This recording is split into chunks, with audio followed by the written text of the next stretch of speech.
શું તમારા હાથમાં અને પગમાં બેઠા બેઠા ખાલી ચડી જવી અથવા તો ધ્રુજારી આવવાની સમસ્યા રહે છે? અથવા તો તમને એકાએક પગમાં કે હાથમાં દુખાવો થવા લાગે છે? ત્યાં બળતરા જેવો અનુભવ થાય છે? અને જો આ બધી વસ્તુમાં તમારો જવાબ હા હોય તો આજનો આ વિડીયો તમારા માટે ખૂબ જ ઉપયોગી છે. આ તકલીફ સાંભળવામાં ઘણી વખત સાવ સામાન્ય લાગતી હોય છે, પરંતુ આ વસ્તુ આપણે જેટલી વિચારીએ એટલી પણ સામાન્ય નથી હોતી. ખાસ કરીને એવા લોકો માટે જેની ઉપર આ વસ્તુ વીતતી હોય.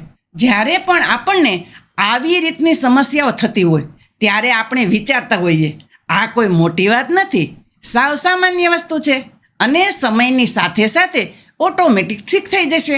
પરંતુ શું તમને ખબર છે આ બધી તકલીફ કયા કારણે થાય છે? અને આ બધી વસ્તુથી જાણી જોઈને અજાણ થવું કેટલું ખતરનાક સાબિત થઈ શકે છે.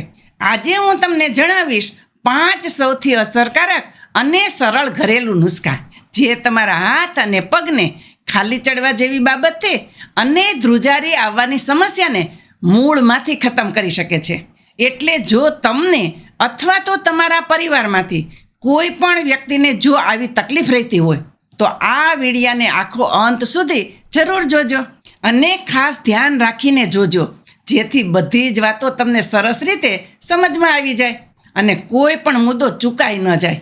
હાથ પગમાં ખાલી ચડવી અથવા તો ધ્રુજારી આવવાની સમસ્યા મુખ્ય રીતે ખરાબ રીતે લોહીનું પરિભ્રમણ, ડાયાબિટીસ, વિટામિન B12ની કમી અને એક જ જગ્યાએ વધુ સમય સુધી બેસી રહેવાના કારણે અથવા તો ઘણી વખત નસોને થયેલું અંદરથી નુકસાન અને નસોના કમ્પ્રેશનના કારણે પણ થઈ શકે છે. આયુર્વેદમાં આ વસ્તુ માટે વાત દોષને ઇનબેલેન્સ થયું એવું માનવામાં આવે છે, જેનાથી લોહીનું પરિભ્રમણ ખરાબ થઈ શકે છે અને આનાથી નસો પણ નબળી પડી જાય છે. એટલા માટે આ બધા લક્ષણોને ઇગ્નોર કરવા તમારા માટે એકદમથી સારી વસ્તુ નથી. આ પ્રોબ્લેમને સુધારવા માટે આપણે આપણા લોહીના પરિભ્રમણને સુધારવું પડશે, આપણી નસોને પોષણ આપવું પડશે અને શરીરની અંદરના ભાગે આવેલા સોજાઓને ઘટાડવા પડશે. અને આજના વિડીયોમાં હું તમને જે 5 ઘરેલું ઉપચાર જણાવીશ તે બધા ઉપચાર આ બધી વસ્તુ માટે જ કામ કરે છે અને એટલા માટે જ આ બધી વસ્તુ ખૂબ જ અસરકારક છે. તો ચાલો શરૂ કરીએ અને જાણીએ 5 જાદુઈ આયુર્વેદિક ઔષધિઓ જે તમારી આ બધી તકલીફોને દૂર કરવામાં તમારી મદદ કરશે. તો સૌથી પહેલો ઘરેલું નુસ્ખો છે હળદરવાળું દૂધ. શું તમને ખબર છે હળદર એક કુદરતી ઔષધિ છે જેને આયુર્વેદમાં હજારો વર્ષોથી ઉપયોગમાં લેવામાં આવે છે. હળદરની અંદર કર્ક્યુમિન નામનું એક ખાસ તત્વ હોય છે જે શરીરમાં લોહીની ઝડપને વધારે છે અને સાથે જ આ નસોના સોજાઓને ઘટાડવામાં તમારી મદદ કરે છે. આ દૂધને બનાવવા માટે તમારે ફક્ત 1 કપ દૂધ લેવાનું છે અને તેની અંદર અડધી ચમચી તમારે હળદરનો પાવડર મિક્સ કરવાનો છે અને તેને ગરમ કરીને 1 કપની અંદર કાઢી લ્યો. અને તમે આમાં ઉપરથી થોડો કાળા મરીનો પાવડર નાખો, કારણ કે એનાથી હળદરની જે અસર હોય છે તે ઘણી વધી જશે. સ્વાદ માટે તમે ઈચ્છો તો થોડુંક તજ અથવા તો આદું પણ આમાં નાખી શકો છો અને જો તમે ઈચ્છો તો થોડુંક મધ પણ ઉમેરી શકો છો. પણ જો તમને ડાયાબિટીસ હોય તો મધનું સેવન ન કરતા. આ ગોલ્ડન દૂધને તમારે દરરોજ રાત્રે સૂવાના સમયે તમારે પીવાનું છે. તમે પોતે જ અનુભવ કરશો, તમારા હાથ પગમાં જે ખાલી ચડવાનો અનુભવ હતો અને જે ધ્રુજારી આવવાનો અનુભવ હતો તે ધીમે ધીમે ઘટવા લાગશે. બીજો પાવરફુલ અને સાવ સરળ ઘરેલું નુસ્ખો છે આદુની ચા બનાવીને પીવાનું. આદુ એક એવી વસ્તુ છે જે દરેક વ્યક્તિના રસોડામાં સરળતાથી મળી જાય છે, પરંતુ આનો ઉપયોગ આયુર્વેદમાં ફક્ત સ્વાદ માટે જ નહીં પરંતુ સ્વાસ્થ્ય માટે પણ ઘણા વર્ષોથી કરવામાં આવે છે. આદુ શરીરને ગરમ રાખે છે અને સાથે સાથે લોહીના પરિભ્રમણને પણ સુધારે છે. જ્યારે લોહીનું પરિભ્રમણ શરીરમાં સારી રીતે થવા લાગે ત્યારે આપણા લોહીની નસો સુધી ઓક્સિજન અને બધા પોષક તત્વો સારી રીતે મળે છે, જેના કારણે ખાલી ચડવી અને ધ્રુજારી આવવામાં રાહત મળે છે. આને બનાવવા માટે તમારે 1 અથવા તો 2 ઇંચનો એક આદુનો ટુકડો લઈ લેવાનો છે. તમારે તેને નાના નાના કટકામાં અથવા તો બારીક છીણી લેવાનું છે. હવે 2 કપ પાણીમાં તમારે આ આદુને નાખવાનું છે અને 5 થી 10 મિનિટ સુધી તમે એને ઉકળવા દો અને પછી ગળણી વડે ગાળીને 1 કપમાં કાઢીને તમે તેને પી લ્યો. સ્વાદ માટે તમે ઈચ્છો તો લીંબુ પણ ઉમેરી શકો છો. અને જો તમે ઈચ્છો તો આ આદુને નોર્મલ આપણી ચા સાથે ઉકાળીને પણ મસાલાની જેમ ઉપયોગ કરી શકો છો. તો તેનાથી પણ તમને ઘણો ફાયદો મળશે. દરરોજ સવારે અને રાત્રે 1 કપ આદુવાળી ચા પીવાથી તમને આ તમારી નબળી પડતી નસોની તકલીફમાં ઘણો ફાયદો મળશે. ત્રીજો ઘરેલું ઉપચાર છે તજની ચા. તજ ડાયાબિટીસને કંટ્રોલ રાખવા માટે અને તમારા લોહીના પરિભ્રમણને સુધારવા માટે ઘણી બધી મદદગાર છે. આને બનાવવા માટે તમારે 1 કપ પાણીની અંદર 1 નાનકડો તજનો ટુકડો લઈ લેવાનો છે અને તેને 5 મિનિટ ઉકળવા માટે રાખી દો અને 5 મિનિટ પછી 1 કપની અંદર ગળણી વડે ગાળીને કાઢી લ્યો અને આ ચા હુંફાળી ગરમ હોય ત્યાં જ પી લ્યો. અને તમે ઈચ્છો તો આમાં પણ તમે થોડુંક મધ નાખી શકો છો.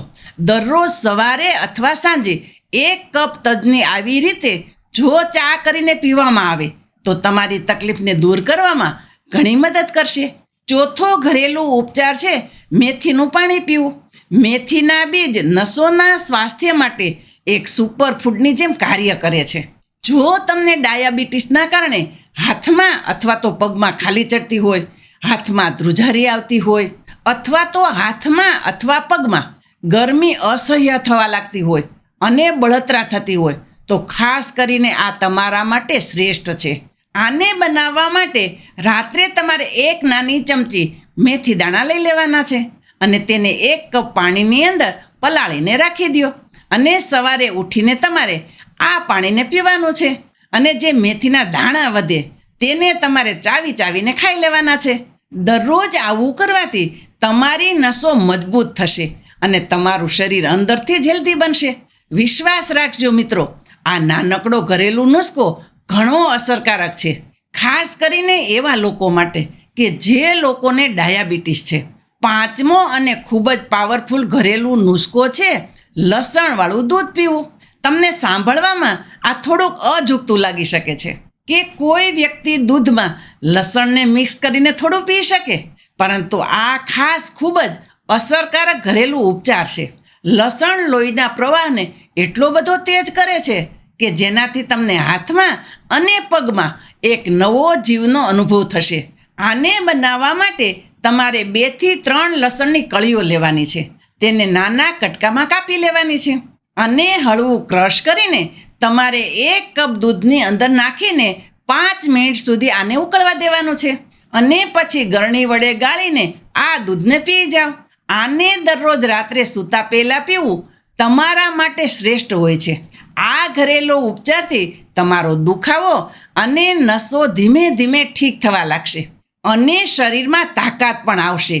આ ઘરેલું ઉપચારની સાથે દરરોજ અમુક સરળ ખોરાકમાં ધ્યાનમાં રાખવાની બાબતો પણ જરૂરી છે જે તમારી નસોને ઘણી વધુ મજબૂત બનાવી શકે છે.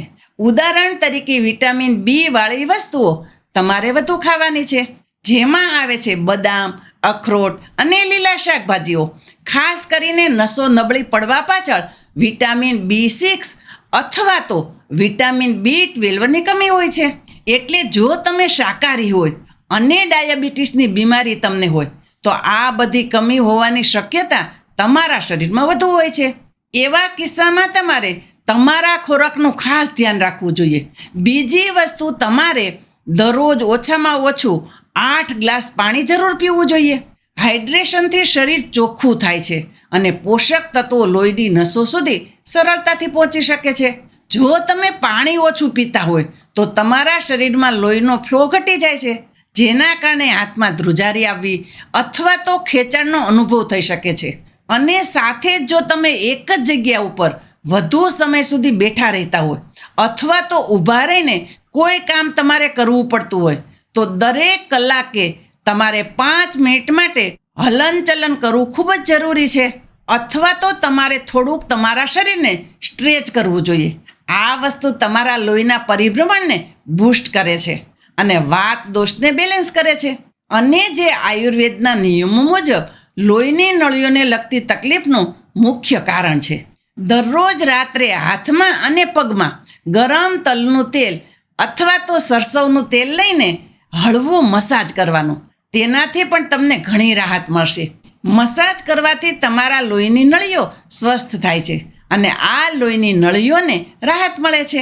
અને છેલ્લે, જો તમને ડાયાબિટીસ હોય તો શુગરના લેવલને કંટ્રોલમાં રાખવું પણ તમારા માટે સૌથી વધુ મહત્ત્વનું છે. તેના માટે તમારે ડાયટ અને તમારી દવા બંને વસ્તુનું ધ્યાન રાખવાનું છે. જો તમે સ્મોકિંગ અથવા તો આલ્કોહોલનું સેવન કરતા હોય તો તે વસ્તુને ધીમે ધીમે ઘટાડવાની કોશિશ કરો, કારણ કે આ બંને વસ્તુ પણ તમારી લોહીની નળીઓને નુકસાન પહોંચાડી શકે છે. આ સાવ સરળ જીવનમાં સુધારા જ્યારે તમે આપણા આયુર્વેદિક ઘરેલું નુસ્ખાની સાથે કરશો ત્યારે તમારું શરીર કુદરતી રીતે જ રિપેર થવાના મોડમાં ચાલ્યું જાય છે અને તમને પૂરો આરામ મળશે. મિત્રો, આ ઘરેલું ઉપચારનો ઉપયોગ તમે જરૂર કરો.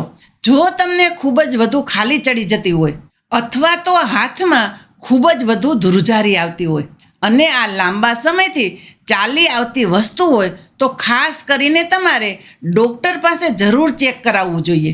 આપણા હાથ અને પગ જ આપણી આખી જિંદગી આપણને ઉપયોગમાં આવતા હોય છે અને આમાં ખાલી ચડવી અથવા તો ધ્રુજારી આવવાની સમસ્યાને ઇગ્નોર ન કરી શકાય. અને જો તેને આપણે ઇગ્નોર કરીએ તો આપણે આપણા સ્વાસ્થ્ય સાથે બાંધછોડ કરતા હોય એવો અનુભવ થાય છે. મિત્રો, મને આશા છે આજનો આ વિડીયો તમને જરૂર પસંદ આવ્યો હશે અને આ વિડીયોમાંથી તમે કંઈક ને કંઈક નવું શીખ્યા હશો. જો વિડીયો તમને સારો લાગ્યો હોય તો વિડીયોને લાઈક અને ચેનલ ઉપર નવા હોય તો ચેનલને સબસ્ક્રાઈબ પણ કરો અને બધા લોકો સાથે શેર કરો. હું શારદાબેન ગોસ્વામી તમને ફરી મળીશ એક નવા જ વિડીયો સાથે. ત્યાં સુધી મસ્ત રહો, સ્વસ્થ રહો.